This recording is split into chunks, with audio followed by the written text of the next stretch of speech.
Hi ಎಲ್ರಿಗೂ ನಮಸ್ಕಾರ. Welcome back to my YouTube channel Savi Nenapu. ಇವತ್ತು ನಾವು ಮೊಟ್ಟೆ ಕೋಳಿ ಸಾಂಬಾರು ಹೇಗೆ ಮಾಡೋದು ಅಂತ ನೋಡೋಣ. ತುಂಬ ರುಚಿಯಾಗಿರುತ್ತೆ ಈ ಸಾಂಬಾರು. ಮುದ್ದೆಗಂತೂ ರೊಟ್ಟಿಗೆ ಒಳ್ಳೆ ಕಾಂಬಿನೇಷನ್, ಘಮ ಘಮ ಅಂತ ಇರುತ್ತೆ, ತುಂಬ ರುಚಿಯಾಗಿರುತ್ತೆ. ಹೇಗೆ ಮಾಡೋದು ಅಂತ ನೋಡೋಣ. ಅದಕ್ಕೂ ಮುಂಚೆ ಯಾರೆಲ್ಲ ಹೊಸ್ದಾಗಿ ನನ್ನ ಚಾನಲ್ ನೋಡ್ತಿದ್ದೀರೋ ಪ್ಲೀಸ್ ನನ್ನ ಚಾನಲ್ನ ಸಬ್ಸ್ಕ್ರೈಬ್ ಮಾಡ್ಕೊಂಡು ನೋಡಿ. ನೀವು ಸಬ್ಸ್ಕ್ರೈಬ್ ಮಾಡೋದ್ರಿಂದ ನಾನು ಹಾಕೋ ಎಲ್ಲ ವಿಡಿಯೋನು ನಿಮಗೆ ಬಂದು ಸೇರ್ತವೆ. ಈಗ ಹೇಗೆ ಮಾಡೋದು ಅಂತ ನೋಡೋಣ. ಇಲ್ಲಿ ನಾನು ಒಂದು ಮಿಕ್ಸಿ ಜಾರ್ ತೊಗೊಂಡು ಒಂದು ಇಡಿ ಆಗೋವಷ್ಟು ಕೊತ್ತಂಬರಿ ಸೇರಿಸ್ಕೊತಾ ಇದ್ದೀನಿ. ಕೊತ್ತಂಬರಿ ಸ್ವಲ್ಪ ಜಾಸ್ತಿ ಇದ್ರೂ ಪರವಾಗಿಲ್ಲ. ಅರ್ಧ ಇಡಿ ಆಗೋವಷ್ಟು ಶುಂಠಿನ ಸಣ್ಣದಾಗಿ ಹೆಚ್ಚಿ ಹಾಕ್ಕೋತಾ ಇದ್ದೀನಿ. ಒಂದು ಇಡಿ ಆಗೋವಷ್ಟು ಬೆಳ್ಳುಳ್ಳಿ ಹಾಕ್ಕೋತಾ ಇದ್ದೀನಿ. ಒಂದು 2 ಇಂಚಷ್ಟು ಚಕ್ಕೆ, ಒಂದು ಅರ್ಧ ಸ್ಪೂನ್ ಮೆಣಸಿನ್ಕಾಳು, ಒಂದು 10 ಲವಂಗ, ಒಂದು 3 ಏಲಕ್ಕಿನ ಹಾಕ್ಕೊಂಡು ಒಂದು 2 ಈರುಳ್ಳಿನ ಉದ್ದಕ್ಕೆ ಹೆಚ್ಕೊಂಡಿದ್ದೆ ಸಣ್ಣದಾಗಿ, ಅದನ್ನ ಇದಕ್ಕೆ ಸೇರಿಸ್ಕೊಂಡು ಸ್ವಲ್ಪ ನೀರು ಸೇರಿಸ್ಕೊಂಡು ನುಣ್ಣಗೆ ರುಬ್ಕೊಂಬರ್ಬೇಕು. ಈ ಮಸಾಲೆನ ಸಪ್ರೇಟಾಗಿ ಎತ್ತಿಟ್ಕೊಂಡು ಈಗ ಅದೇ ಮಿಕ್ಸಿ ಜಾರ್ಗೆ ಒಂದು ಬಟ್ಲು ಒಣ ಕೊಬ್ಬರಿ ಸೇರಿಸ್ಕೊತಾ ಇದ್ದೀನಿ. ಸಣ್ಣದಾಗಿ ಹೆಚ್ಕೊಂಡು ಹಾಕ್ಕೊಂಡಿದ್ದೀನಿ.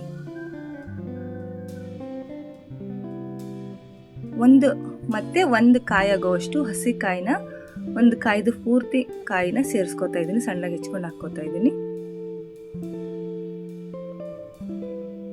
ಖಾರಕ್ಕೆ ಸ್ವಲ್ಪ ಒಣ ಮೆಣಸಿನ್ಕಾಯಿನೂ ಸೇರಿಸ್ಕೊತಾ ಇದ್ದೀನಿ. ಖಾರದ ಪುಡಿ ಹಾಕಿದ್ರು ಓಕೆ. ಇಲ್ಲಿ ಸ್ವಲ್ಪ ಡಿಫ್ರೆಂಟಾಗಿರಲಿ ಅಂತ ಮೆಣಸಿನ್ಕಾಯಿ ಹಾಕ್ಕೋತಾ ಇದ್ದೀನಿ. ಈಗ ಸ್ವಲ್ಪ ನೀರು ಸೇರಿಸ್ಕೊಂಡು ಚೆನ್ನಾಗಿ ನುಣ್ಣಗೆ ಗಂಧದ ಥರ ರುಬ್ಕೊಂಬರೋಣ. ನೋಡಿ, ಇವು ಮೊಟ್ಟೆ ಮತ್ತು ಲಿವರ್ ಇದು. ಈಗ ಒಂದು ಕುಕ್ಕರ್ ಇಟ್ಕೊಂಡಿದ್ದೀನಿ ಗ್ಯಾಸ್ ಮೇಲೆ. ಕುಕ್ಕರ್ಗೆ ಎಣ್ಣೆ ಸೇರಿಸ್ಕೊಂಡಿದ್ದೀನಿ. ಎಣ್ಣೆ ಕಾದ್ಮೇಲೆ ಇದು 1.5 kg ಅಷ್ಟು ಚಿಕನ್ ಇದೆ. ಈ ಚಿಕನ್ನ ಸೇರಿಸ್ಕೊತಾ ಇದ್ದೀನಿ.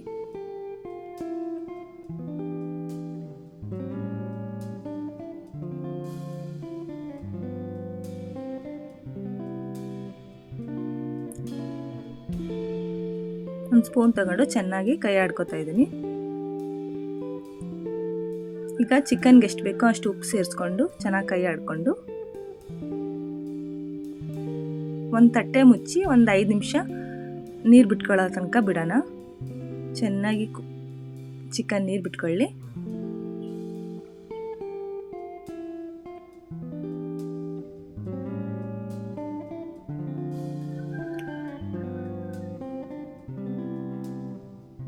ಈಗ 5 ನಿಮಿಷ ಆಗಿದೆ. ಇದಕ್ಕೆ ಅರಿಶಿನ ಪುಡಿ ಸೇರಿಸ್ಕೊತಾ ಇದ್ದೀನಿ. 1 ಸ್ಪೂನ್ ಅಷ್ಟು ಚೆನ್ನಾಗಿ ಕಲಿಸ್ಕೊತಾ ಇದ್ದೀನಿ.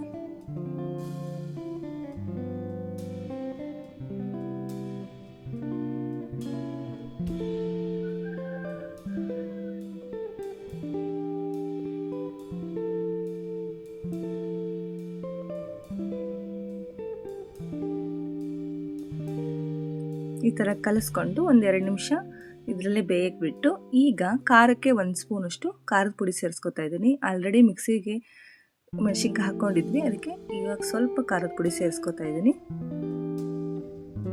ಚೆನ್ನಾಗಿ ಕಲಿಸ್ಕೊಂಡು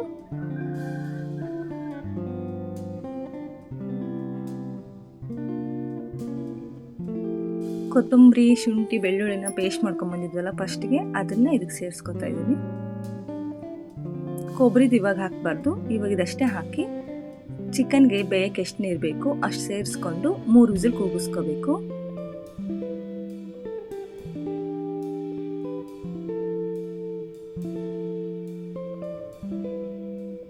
ಸ್ವಲ್ಪ ನೀರು ಸೇರಿಸ್ಕೊಂಡು ಚೆನ್ನಾಗಿ ಕೈ ಆಡಿಕೊಂಡು ಕುಕ್ಕರ್ ಕ್ಲೋಸ್ ಮಾಡಿ ಒಂದು 3 ವಿಸಿಲ್ ಕೂಗಿಸ್ತಾ ಇದ್ದೀನಿ.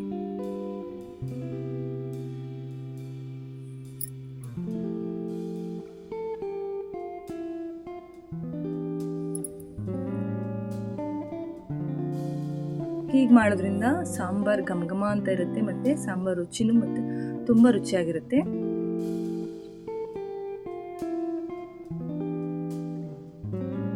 ಈಗ 3 ವಿಸಿಲ್ ಆಗಿದೆ. ಚೆನ್ನಾಗಿ ಎಣ್ಣೆ ಬಿಟ್ಕೊಂಡಿದೆ. ನೋಡಿ ಎಷ್ಟು ಚೆನ್ನಾಗಿ ಕಾಣಿಸ್ತಿದೆ.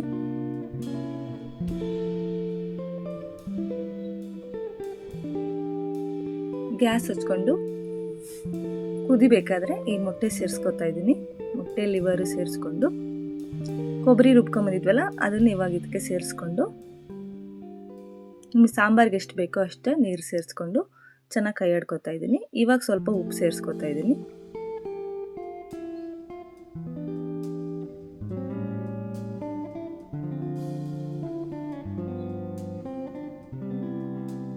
ಇದನ್ನ ಒಂದು 10 ನಿಮಿಷ ಕುದಿಸ್ಬೇಕು. ಅದಕ್ಕೆ ಸ್ವಲ್ಪ ನೀರು ಜಾಸ್ತಿ ಇದ್ರೂ ಪರವಾಗಿಲ್ಲ. ಕುದ್ಮೇಲೆ ಸಾಂಬಾರು ಕನ್ಸಿಸ್ಟೆನ್ಸಿ ಸರಿಯಾಗುತ್ತೆ. ಇವಾಗ ಸ್ವಲ್ಪ ನೀರು ಅನ್ನಿಸ್ತಾ ಇದೆ. ಒಂದು 10 ನಿಮಿಷ ಚೆನ್ನಾಗಿ ಮೀಡಿಯಮ್ ಫ್ಲೇಮಲ್ಲಿ ಕುದಿಸ್ಬಿಟ್ರೆ ನಮಗೆ ಸೂಪರಾಗಿರೋ ಮೊಟ್ಟೆ ಕೋಳಿ ಸಾಂಬಾರು ರೆಡಿ ಆಗಿಬಿಡುತ್ತೆ. ಮುದ್ದೆಗಂತೂ ಒಳ್ಳೆ ಕಾಂಬಿನೇಷನ್. ನೀವು ಒಂದ್ಸರಿ ಟ್ರೈ ಮಾಡಿ ಹೇಗಿತ್ತು ಅಂತ ತಿಳಿಸಿ. ಇಷ್ಟ ಅಂದರೆ ಪ್ಲೀಸ್ ನನ್ನ ಚಾನಲ್ನ ಸಬ್ಸ್ಕ್ರೈಬ್ ಮಾಡಿ. Thank you.